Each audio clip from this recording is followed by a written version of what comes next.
Come today in front of me Huawei Y5p, and I'll show you how to enable or disable silent mode on this device.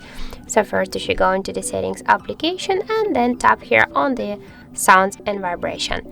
Here you will see the silent mode switcher. Just to turn on the silent mode, you should click here once on the switcher, and as can you see, the ringtone and notifications panel is moved. That means the silent mode is turned on. And if you want to turn off the silent mode again, click here once again on the switcher, and that's it.